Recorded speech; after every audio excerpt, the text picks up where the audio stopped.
Air ઇન્ડિયાની ફ્લાઇટમાં દર વર્ષે લાખો ઇન્ડિયન્સ દેશ વિદેશની મુસાફરી કરે છે, પણ દેશની આ સૌથી મોટી ઇન્ટરનેશનલ એરલાઇન અવારનવાર પોતાની ભંગાર સર્વિસને કારણે વિવાદમાં પણ આવતી હોય છે. આવા જ એક મામલામાં 2023માં એર ઇન્ડિયાની દિલ્હી ન્યુયોર્ક ફ્લાઇટમાં પોતાની દીકરી સાથે મુસાફરી કરનારા એક ઇન્ડિયન પેસેન્જરે એરલાઇન પર કેસ કરીને ટિકિટ માટે ખર્ચેલા 3.18 લાખ રૂપિયા પાછા લેવાની સાથે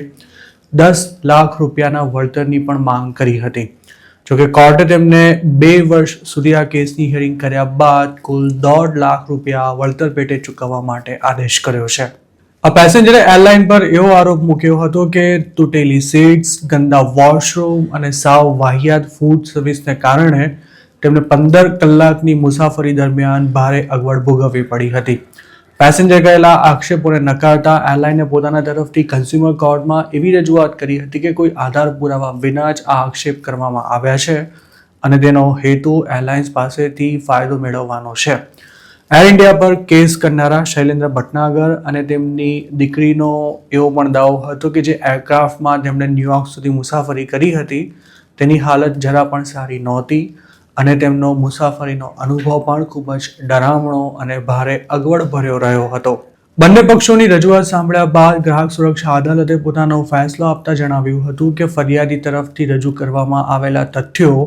અને અન્ય બાબતોને ધ્યાનમાં રાખતા એવું પ્રસ્થાપિત થાય છે કે ફરિયાદીને યોગ્ય સર્વિસ આપવામાં એરલાઇન નિષ્ફળ રહી હતી અને તેના કારણે પેસેન્જરને જે શારીરિક અને માનસિક હેરાનગતિ ભોગવવી પડી તેના બદલ તેઓ વળતર મેળવવાને હકદાર છે. ફરિયાદી શૈલેન્દ્ર ભટનાગર અને તેમની દીકરી સપ્ટેમ્બર 2023માં દિલ્હી ન્યુયોર્ક ફ્લાઇટના ઇકોનોમી ક્લાસમાં મુસાફરી કરી હતી અને તેના માટે તેમણે ઓનલાઈન પ્લેટફોર્મ પરથી ટિકિટ ખરીદી હતી. પોતાની ફરિયાદમાં પેસેન્જરે એવું જણાવ્યું હતું કે પ્લેનની સીટ્સ તૂટેલી હતી, એન્ટરટેનમેન્ટ સિસ્ટમ નહોતી ચાલતી, એરક્રાફ્ટમાંથી ગંદી વાસ આવતી હતી, વોશરૂમ પણ ખૂબ જ ગંદા હતા તેમજ ફૂડની ક્વોલિટી પણ સાવ ઉતરતી કક્ષાની હતી અને આ અંગે ફરિયાદ કર્યા બાદ પણ એરલાઇનના સ્ટાફ દ્વારા કોઈ જ રિસ્પોન્સ આપવામાં નહોતો આવ્યો. ગ્રાહક સુરક્ષા અદાલતે આ કેસની સુનાવણી બાદ બંને પેસેન્જર્સને થયેલી પરેશાની બદલ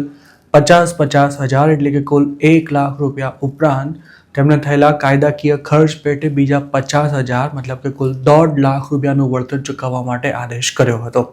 ફરિયાદીએ પોતાના તરફથી કરાયેલી રજૂઆતમાં એર ઇન્ડિયાના સ્ટાફનું વર્તન ખૂબ જ ખરાબ હોવાનો પણ ખાસ ઉલ્લેખ કર્યો હતો.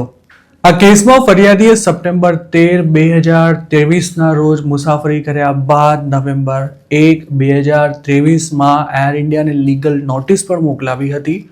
પણ એરલાઇને તેનો કોઈ જવાબ આપ્યો જ નહોતો. કન્ઝ્યુમર ફોરમ સમક્ષ ફરિયાદીએ જે આક્ષેપ કર્યા હતા તે જ આક્ષેપ તેમણે એરલાઇનને મોકલેલી લીગલ નોટિસમાં પણ કર્યા હતા પણ એર ઇન્ડિયા ત્યારે ચૂપ રહી હતી.